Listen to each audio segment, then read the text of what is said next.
side by side. She can watch from the parking lot. It's not her granddaughter anyway. That same night, I made a change in my $34.00 M trust. I wore the yellow dress Archibald bought me 30 years ago, hem still falling just right, though my spine quivers now. In my arms I carried a small cake I baked in our modest kitchen, the one with butter and sugar measured by heart, not by weight.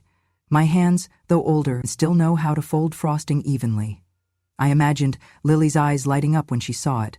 As I pulled open the car door in front of that upscale restaurant in Manhattan, the valet smiled, polite, professional. I smiled back. I believed, for a moment, that I belonged here, that I was part of the celebration. Corinne's car was parked ahead, her friends stepping out in dresses that cost more than my winter coat. I took a breath, held the cake box with both hands. A hostess led us inside. Chandeliers, champagne glasses, waiters in crisp jackets, music soft, laughter sparkling. I saw Lily over there, surrounded by friends. My heart squeezed. I stepped forward, and that is when I heard Corinne whisper sharp like a knife to the hostess. "She's not on the guest list. She can wait outside." My breath caught. The hostess looked me up and down, then motioned, "Yes, ma'am. Follow me." But follow me to where? Not to a table. To the side door. And then a uniformed man guided me, very gently, to the parking lot door. Outside, a cold wind bit at my cheeks. My hands trembled a little, but I held the cake box tight. Lily's laughter drifted through the window. I pressed my forehead against the glass, trying to feel warmth from inside. That's when a little girl, maybe 8 or 9, saw me. "Who's the old lady out there?" she asked her mother, loud enough I heard.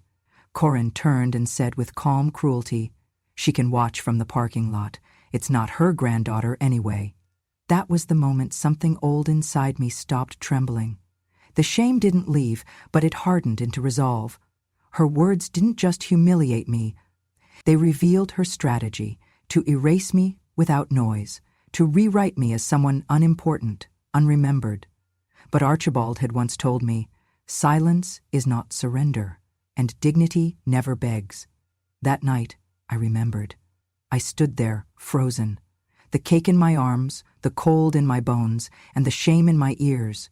My vision blurred, but something inside me did not break.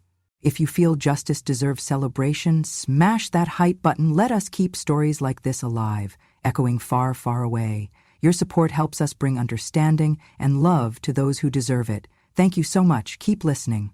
I stayed outside for hours. I did not eat. I did not speak. I just watched balloons through the windows. I saw Lily smile wide, the cake brought out, friends singing her name. Inside, glasses clinked and names were toasted. None of them were mine. When the party ended, Lily came to the door, pink shoes tapping on the pavement. "Grandma, why didn't you sit inside?" she whispered. Corinne stood between us, hand out, holding Lily back. "Because you have to choose who belongs in the memory," she said, "and Grandma doesn't." I watched Lily nod, confused, hurt. I wrapped my arms around my cake box. Tears filled my eyes, but I swallowed them down. I turned and walked to my car. Night air felt heavy. Back in the silence of my apartment, I placed the cake in the fridge, candles unlit. I sat at the window, watching windows lit all across the city, birthdays happening everywhere, people together, and I sat alone. I called Harold Kim. His voice, aged, always calm. I said, "It is time to open what Archibald left behind." He paused, then said, "I thought you would say that." And with that, I knew I was no longer silent. When you've been loved by someone quiet and brilliant, the silence they leave behind becomes a second language. Archibald never shouted, not even when we fought. He was not a loud man, but he made things happen. We met in 1968. I was working the lunch counter at a bookstore in Queens. He came in every Thursday, ordered lemon tea, always read something thick, law usually. I didn't know who he was at first, just that he tipped well and never talked down to me. The week he finally asked me out, I had just failed my 3rd attempt at getting a library assistant job. He said, "Come anyway. I don't care what job you have, I care what stories you carry." He became a lawyer, a good one. By the time we married, he already had his own practice. I stopped working to raise Corinne. He wanted me to finish school, but there was always laundry, teething, bills, then sickness. We were happy. At least, I believed we were. Until one day, years into our marriage, I found a letter. It was from a woman in his office. Her handwriting was young, her words were careful, too careful. I never told Archibald I read it. But something between us shifted that night. Still, I stayed. Because I believed in holding families together. Because I loved him. And because Corinne, our only child, needed us whole. Archibald tried, after that. I believe he tried. He took me on trips. He gave me space in his office to study. He supported my dream of becoming a teacher, though I only got as far as tutoring children in the neighborhood. When he was diagnosed with cancer, it was me who bathed him, sat beside him, changed his dressings. Not the woman in the letter. The night before he passed, he called Harold Kim to the house. I remember the smell of orange peels on the counter, his oxygen machine humming in the background. He looked me in the eyes and said, "If she ever uses your silence against you, protect yourself." I didn't understand what he meant, not yet, but Harold nodded. He handed Archibald a folder. Archibald signed, then looked at me again. "I don't know who Corinne will be without me, but if she becomes someone who forgets you, if she dishonors you in front of Lily, this document will protect what matters." It was a secret amendment to the trust, one he had kept hidden from Corinne and even our financial advisor. The terms were specific. Should Corinne ever publicly humiliate B in front of third parties, and if such humiliation is witnessed or confirmed by Lily Ramirez, then all trustee rights shall immediately revert to a neutral third-party trustee, removing Corinne's authority permanently. Harold read it aloud once more. Then Archibald added, hoarse but firm, "A woman can give birth to a child and still fail as a mother, but no child should learn cruelty from their parents. If Lily ever sees Corinne become like me, arrogant, careless, then protect her. And protect B." Archibald recorded a video that night, a message not just for me, but for Lily. It was notarized, sealed, and deposited at the bank under Harold's name. 2 copies, one on hard drive, the other on tape. I remember Archibald smiled at the end of the recording. Even as his body failed, his voice did not waver. Then he slept, and he never woke again. I wore black for a year. I wore grief for even longer. After his funeral, Corinne told me, "Dad never left you the trust out of love. He just knew you'd keep it safe. Until I needed it." I didn't argue. I let her think what she wanted. I didn't touch the trust unless it was necessary. I clipped coupons. I used public transportation. I kept birthday cards simple. I never reminded her who earned what. But I kept Harold's number. And I kept the yellow dress Archibald gave me. Now, sitting at my kitchen table, phone still warm from that call, I remembered it all. Every word Archibald said, every breath, every warning. He knew this would happen, and now it had. I had never liked computers. The blinking cursor always made me nervous, as if I were being timed. Archibald used to tease me about it, said, "You were born to write letters, not passwords." And he was right. I kept everything written in cursive. My will, my grocery lists, even my recipes. That's why I didn't notice when the emails stopped coming. For months I thought I had simply missed the login reminder, that maybe I had forgotten to update my password. When the bank portal wouldn't open, I blamed myself. Old age, I thought. Maybe I had entered it wrong. I even told myself I didn't need to log in anyway. Corinne was handling things. But Harold was thorough. When I called him after the birthday, after the parking lot, I told him, "I haven't been able to access the trust portal for months, but I thought it was just me." He grew quiet. "B," he said, "you never changed the login credentials, right?" "No," I said. "Why would I?" That was all he needed. Within days, he requested a full audit from the financial institution. Since he was still a secondary on file thanks to Archibald's arrangement, they obliged. What came back chilled me more than the birthday night ever could. The access credentials to the trust account had been changed, not just the password, but the recovery email. The new address was a close copy of mine, but with one letter added. B. Ramirez 1219 @ instead of B. Ramirez 119. It had been created just days before a major transfer was authorized. $1,300,000, 0 cents. Gone, labeled as an investment allocation. Destination, a private firm called Vesta Forward Inc., an LLC registered in Delaware under Corinne's married name. A PR and branding startup, according to Harold's contact. No documentation approving the transfer was attached, no signatures, no scanned authorization from me. But there was one thing: a copy of an email, supposedly from me, giving verbal consent. "Let's move forward with this," it read. "Corinne has my blessing." Harold traced the metadata. The email had originated from an IP address linked to Corinne's townhouse in Tribeca. It had been sent at 11:48 p.m., well past my bedtime. He even found the server log. The browser used was her MacBook, not mine. The language setting was British English. The bank had flagged it as suspicious, but since no one contested it at the time, it passed. But that wasn't all. A letter came in the mail 2 days later. It was a thank you note from the restaurant where Lily's birthday had been held, addressed to Beato Sanchez. At first I thought it was a mistake, but when I opened it, there it was, a copy of the event guest list. Host, Corinne Wallace. VIP guests, Lily Ramirez, Dr. Morgan Lee, Mrs. Beato Sanchez. It wasn't my name. It had never been. My maiden name was Alvarez. My husband's name was Ramirez. I had never used Sanchez in my life. Harold reviewed it. "She listed you under a different name," he said, voice thin with fury. "You weren't invited, B, not legally. I was there." "I know," he said, "but the system doesn't."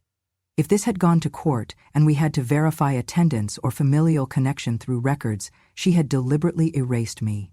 It was a subtle erasure, a cruel one, done in advance. Not a last-minute typo, but a premeditated decision. "She knew what she was doing," Harold said. "She wanted to strip you of any claim, publicly." I didn't say much, but I remembered Archibald again, his words sharp as prophecy. If she uses your silence against you, that's what this was. Not just humiliation, not just exclusion. She was rewriting my presence in Lily's life. She was changing the paperwork. A week later, Harold received an anonymous tip via encrypted email. The subject line read, "Check the trust. She's stealing." The email contained screenshots, access logs, timestamps, data entries. Someone had been watching. Someone who knew. Harold submitted a formal inquiry to the Financial Trust Oversight Committee. He attached the logs, the forged email, and the IP traces. He requested a temporary freeze on all active trustee actions pending internal review. I sat at my table, pouring tea with hands that didn't shake anymore. "She changed my name," I whispered. "She changed more than that," Harold said. That was the moment I knew. This was no longer about a birthday party, or a cake, or a parking lot. This was war. The hardest memories are not the loud ones. They are not the ones where voices were raised or doors were slammed. They are the quiet humiliations, the ones wrapped in etiquette, in polite cruelty, in soft tones that cut like razors, the ones you replay at night, long after the house has gone still. I used to think I was imagining them, that maybe I was too sensitive, that maybe I had misunderstood. But now, sitting with Harold's report in my hands, the truth no longer wavered. I had been erased long before Corinne rewrote my name on a guest list. The first time I truly felt it was the week before her wedding. We were in the laundry room. I was steaming the gown, ivory silk, paid for with money Archibald and I had saved for years. She hadn't asked me to help. I just knew it had to be done. The bridal boutique had left it wrinkled at the hem. I remember folding the sleeves, whispering to the fabric, "Please behave. Don't crease when she walks." I was humming. Something soft from El Salvador, a lullaby my mother used to sing. Corinne walked in, phone pressed to her ear, makeup half done. She paused when she saw me. "Don't touch the veil," she said sharply. "You might burn it." I was only... "And also, don't wear white to the wedding," she added, turning away. "People might get confused." I laughed awkwardly. "No one will confuse me for the bride, mija." She looked over her shoulder. "You'd be surprised how tacky people can be." I should have said something, but I swallowed it. The morning of the wedding, I helped set up chairs, pinned boutonnieres. I wore a deep burgundy dress and flats.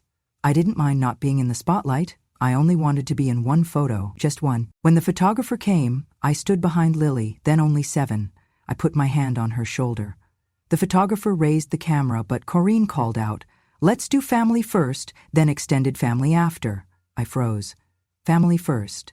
So I stepped back, and when they called for the next group, I was no longer in frame. Later, someone showed me the album. It was beautiful, but I was not in it.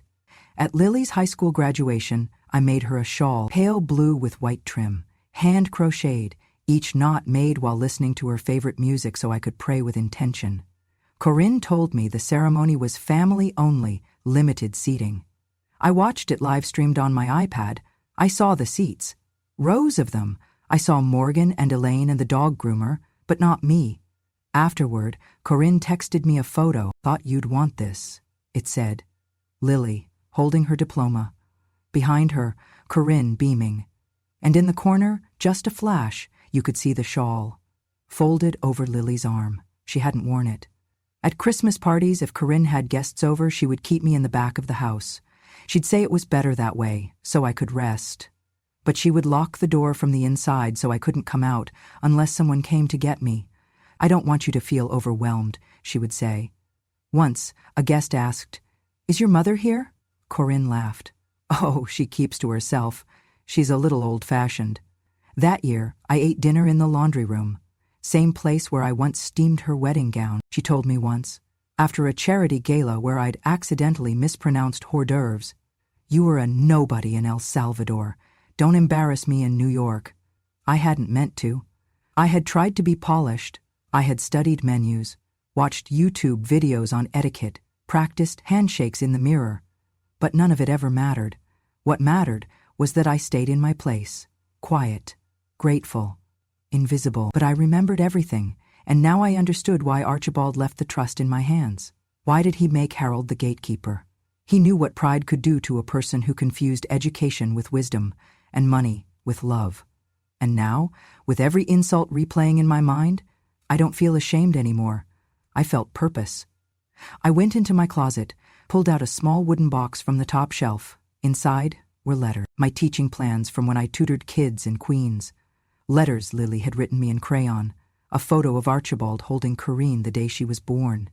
At the very bottom, a note from Archibald, to the only woman I trust to remember what matters. I ran my fingers across the ink, then I called Harold.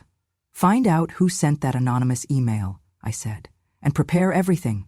He didn't ask what I meant. He already knew. There is a kind of silence that comes when a grandchild stops calling. At first, you think it is just school, then maybe a new friend, then maybe they are growing up. But eventually, silence starts to feel like exile. Lily had always visited on Thursdays. Since she was little, after school, she'd come with her backpack full of books, her hair tied in a half-messy bun, and her voice still full of questions. We'd make hot chocolate, sit at the little table near the window, and read stories together. Until one Thursday passed, then another, then a month. I texted her. No response. I called. It rang, then stopped. I asked Corinne gently, Is Lily okay?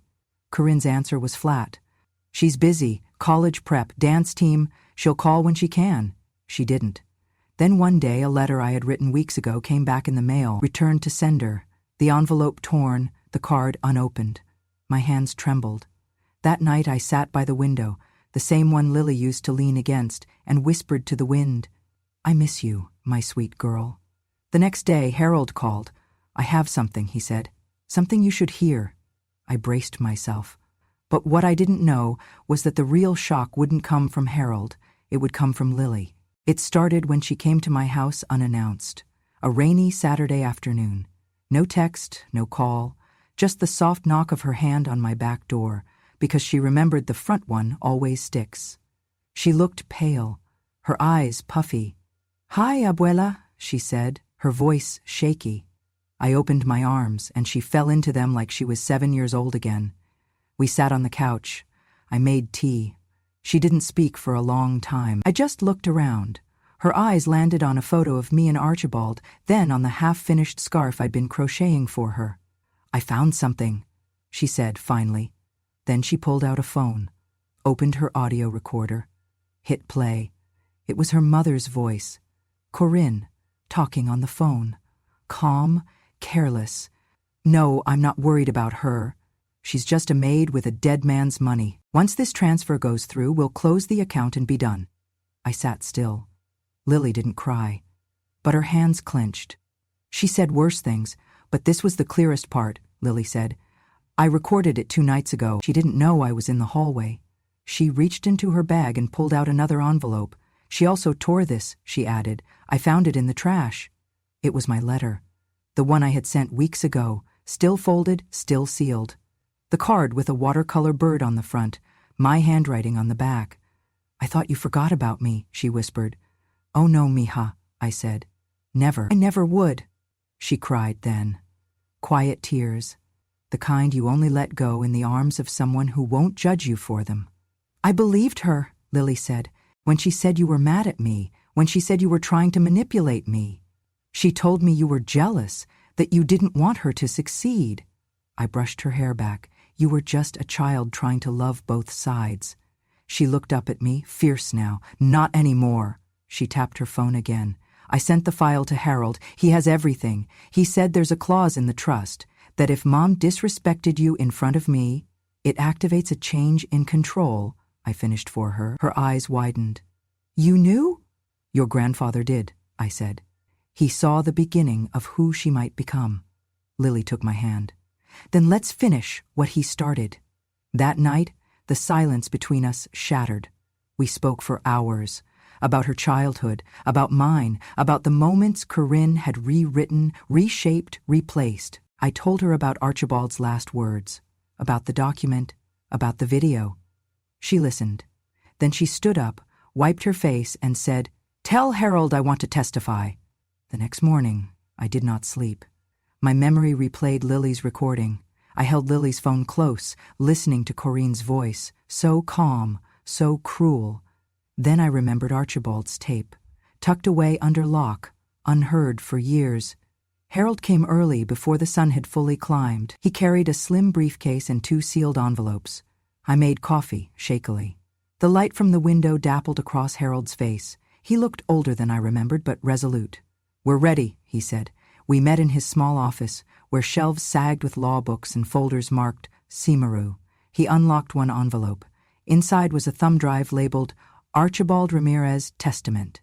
He handed it to me. I inserted it into an old portable player. Archibald appeared on screen, soft living room light, books behind him. He turned to face the camera, speaking as if to a jury. The money was not for power. It was to protect B. He paused, voice heavier. When I made this trust, I saw my daughter's ambition, her glare toward success. I saw that she liked being seen. But no success should come from erasing the ones who gave you everything.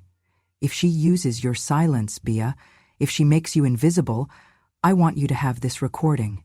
He leaned forward. Protect Bia and protect Lily's heart. One must never confuse silence with submission. The words landed in me like bricks. I pressed a hand to my chest. Harold rewound the tape, played another piece.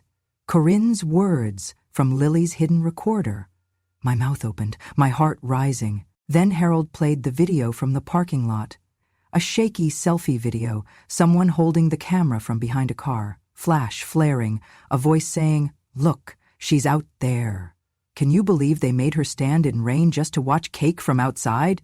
Lily's laugh, then her gasp, crowd murmuring. It was viral, on Instagram, TikTok. Harold showed me screenshots, anger, pity, words of people demanding justice. We had proof. Harold contacted the Financial Trust Oversight Board. He presented both the tape of Archibald and Lily's recording, emails forged, the IP logs. We filed a motion to freeze Corinne's access, to suspend her trustee powers pending investigation. I sat in the room, hands clasped, knees trembling, not from fear, from anticipation, from hope. At the meeting, board members stared at Corinne. She tried to respond, lawyer beside her whispering, but she couldn't make her voice steady. Accusations of breach of fiduciary duty, fraud, forgery. The members consulted Archibald's original trust document, saw Harold's secret amendment clause, saw Corinne's name on registration under Base Sanchez, saw that she had misused the logins. One board member, a woman, looked at me, eyes soft. Ms. Ramirez, you have done nothing wrong. It appears your rights were violated. We are compelled to act. They voted unanimously, Freeze Corinne's authority, revoke her access to bank accounts, stop any more transfers, appoint Harold or another neutral trustee to temporarily oversee the trust. Corinne's face paled. She opened her mouth, then closed it. Outside Harold's office, I saw people watching on their phones, news alerts, viral video from parking lot, lawyer reveals secret trust clause, grandmother fights back. Lily stood beside me. She squeezed my hand. "It's working, abuela." "Yes," I whispered. But this was not victory yet. It was opening the gate. That evening, Corinne posted a statement, something about personal family dispute, about needing privacy. But the site crashed under comments, screenshots, reposts. Her public image started crumbling. By midnight, the bank had locked all affected accounts. No payments could be made. Her startup Vesta Forward Inc. emails bounced. Investors pulled support. Media outlets wrote stories questioning her integrity. I went home. The yellow dress hung in the closet. I washed my face. I didn't cry. I just felt something lift off my chest. In the living room TV, I saw Lily show Archibald's videotape on local news. Lily's voice. My grandfather saw the truth. I saw it happen. I held Lily in my arms. Our tears mingled. I whispered to her, "He knew, Mitya. He always did." And in that moment, I understood that protection does not always roar. Sometimes it whispers. Sometimes it waits. That night, I fell asleep with Harold's letter on the nightstand. He had written, "Trust is not about ownership, it is about responsibility." I drifted off, not as someone ignored, but as someone being heard. The morning the court date came, I dressed in my light gray suit, the one Archibald said made my eyes look soft in any light. Lily walked me to the courthouse doors. Her fingers brushed mine. I could feel her quiet strength. Inside, the courtroom felt cold. Polished wood, high windows, dozens of people, reporters with cameras. Corinne sat at the plaintiff's table, her chin up, lips tight. Her lawyer fidgeted with papers. I held nothing. No bitterness. Just a folder Harold gave me, prints, logs, recordings, Archibald's amendment. The judge took her seat. The clerk called the case. B. Ramirez versus Corinne Ramirez. Trust case number. My heart did something like dance in its cage. Corinne's voice, when asked to respond, it trembled just a little. She tried claiming, "This was miscommunication. I had temporary trustee duties. I thought I was acting for the good of the trust." Harold stood. He laid out the evidence. Forged email, IP logs, the video from the parking lot, Lily's recording of Corinne's phone call calling me a maid with dead man's money, the alteration of guest name B. Sanchez. Others called to testify. Neighbors, the host from the restaurant invited to speak on the guest list. The judge listened. Then she paused. The gallery was silent. "Corinne Ramirez," she said slowly, "you have breached fiduciary duty, committed forgery, misrepresented familial relations publicly, and misused trust funds totaling over $1 million.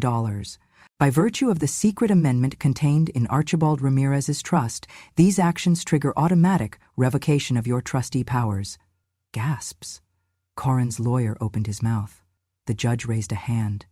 "Effective immediately, you are removed from all trustee authority. All access to the trust accounts are frozen.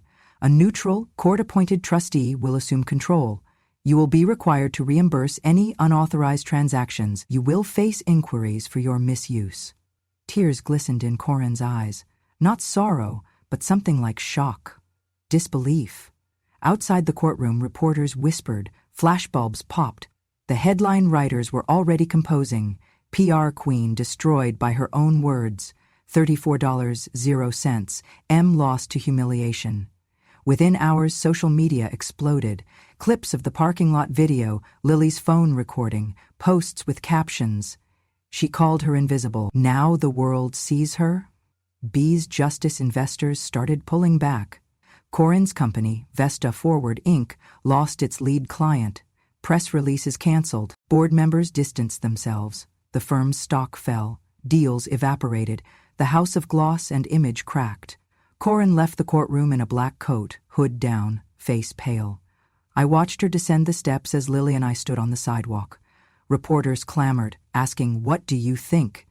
I didn't shout. I smiled, not triumphantly, gratefully. One major investor withdrew a promised $5 million, 0 cents, in funding, citing concerns over governance and integrity. Another terminated partnership. Vesta Forward's projection for next quarter dropped by 2/3. Corinne's business was hemorrhaging. That evening, Lily posted a photo of me and her in front of the courthouse. She held my hand. Her profile caption read, "She called her invisible, now the world sees her." It was shared thousands of times. Comments came flooding, people offering support, sharing their own stories, calling B a hero. Corinne posted a statement later, short, legal, defensive. "Family matters are complicated," she wrote. "I regret that revelations caused pain, but no apology for what she said. No acknowledgement of what she did." Lily didn't speak to her mother that night. She stayed with me. We cooked dinner together in my small kitchen. I let her pick the music.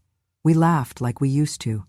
The memory of all those small humiliations, the veil, the wedding, the trimmed guest list, mingled with this moment, and in that mingling, pain turned to power. Back at home, Harold called with news. The court had ordered restitution. Corinne must repay the $1,300,000, 0 cents, plus damages to the trust. Her fees as trustee are revoked.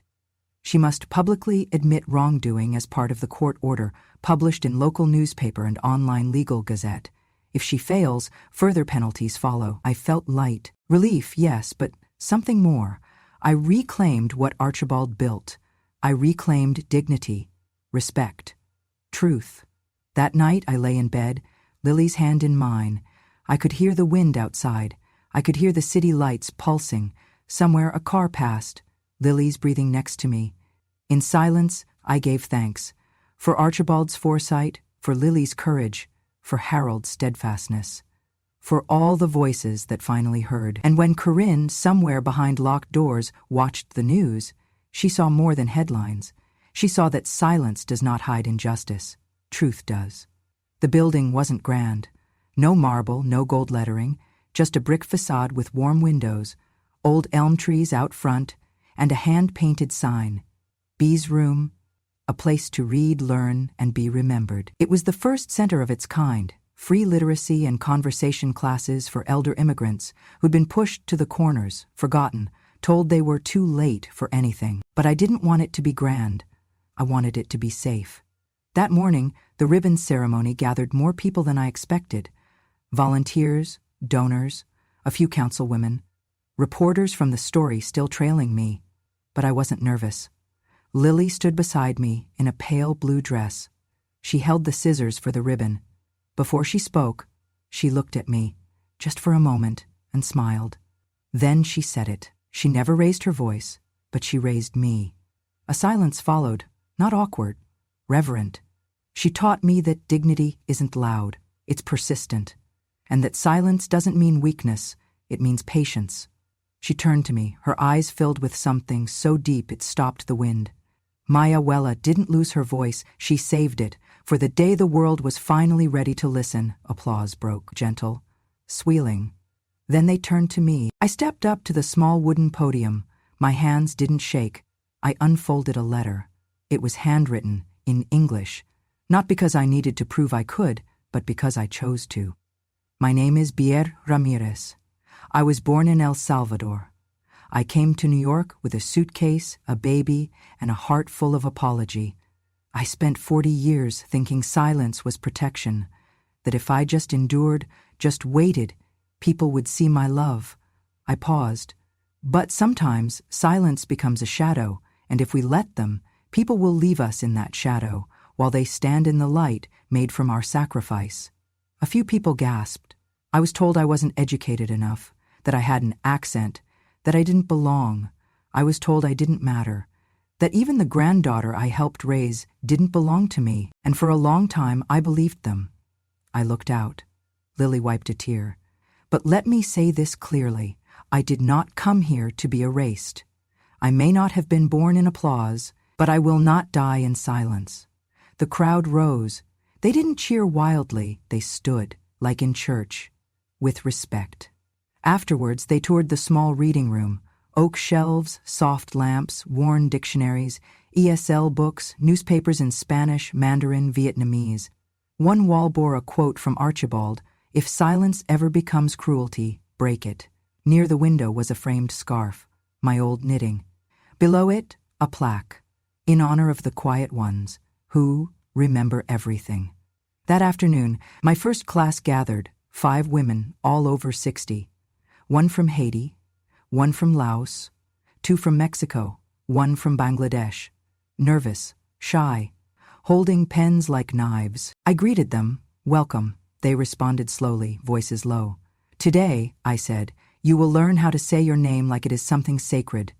We practiced greetings. We laughed. One cried. She hadn't spoken English aloud in 10 years. I handed her tissues. I told her it was okay. Outside the sun lowered. The elm trees cast long shadows, but the room glowed. When class ended, Lily stayed behind. She brought tea. We sat near the window. She didn't speak for a long while. Then she asked, "Do you miss her, even after everything?" I knew who she meant.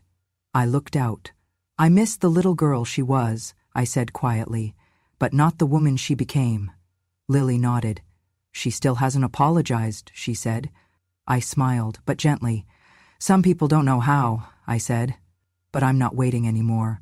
A few minutes passed. Then Lily pulled out a small envelope. "I found this," she said. "It's from Grandpa." It was a photo. Faded. Me, Archibald, and a baby Lily in a stroller. On the back, he'd written, "Love is not volume, it is presence." I placed it on the sill. Let the sunlight catch it. Before we closed up that evening, one of the women from class came back. She brought a small bag of oranges. She pressed them into my hand. "For you, Maestra," she said.